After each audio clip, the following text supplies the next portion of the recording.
Sea food తినడానికి ఎంత లైట్‌గా, హాయిగా ఉంటుందో, శుభ్రం చేసుకుంటున్నప్పుడు సరిగ్గా శుభ్రం చేసుకోకపోతే దాని ఇంపాక్ట్ మామూలుగా ఉండదు. వండేటప్పుడు, వండిన తర్వాత కూడా.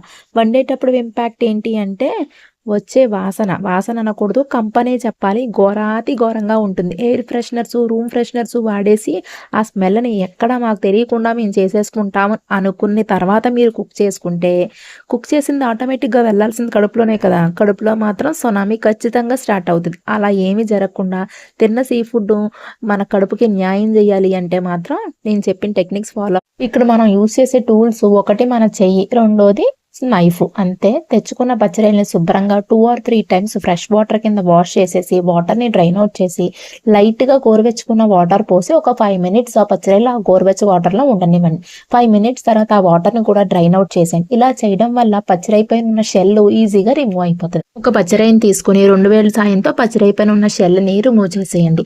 షెల్‌ని తోకని పట్టుకొని గనక రిమూవ్ చేద్దామనుకుంటే ఎక్స్‌పీరియన్స్ ఉన్న వాళ్ళకైతే ఓకే గానీ, అప్పుడప్పుడు నాలాగా పచ్చిరొయ్యలు చేసే వాళ్ళకి లేదు, కొత్తగా పచ్చిరొయ్యలు చేసే వాళ్ళకి ఖచ్చితంగా అలా తోకని పట్టుకొని లాగితే పచ్చిరొయ్య 2 ముక్కలు అయిపోతది. దానివల్ల షేప్ ఔట్ అయిపోవడం తప్ప ఉపయోగం ఏమి ఉండదు.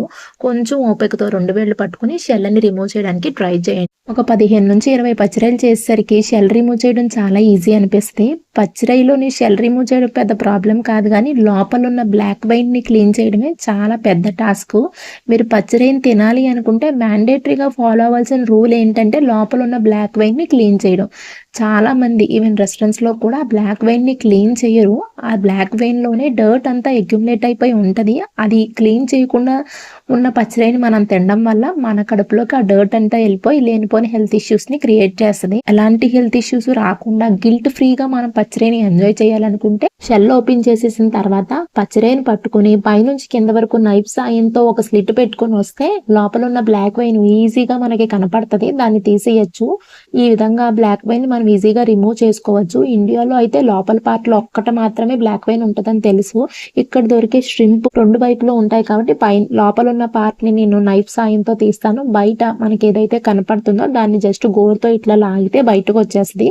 ఈ విధంగా పచ్చిరొయ్యలు క్లీన్ చేసుకొని గిల్ట్ లేకుండా ఎంజాయ్ చేయండి. ఈ టెక్నిక్ గనుక మీకు నచ్చితే ట్రై చేసి ఎట్లా వచ్చిందో మా కామెంట్ బాక్స్‌లో తెలియజేయండి. పైన స్లిట్ పెట్టుకొని వెళ్ళిపోతున్నావు నువ్వు, దీనివల్ల పచ్చిరొయ్య విరిగిపోదా అని మీకు డౌట్ రావచ్చు.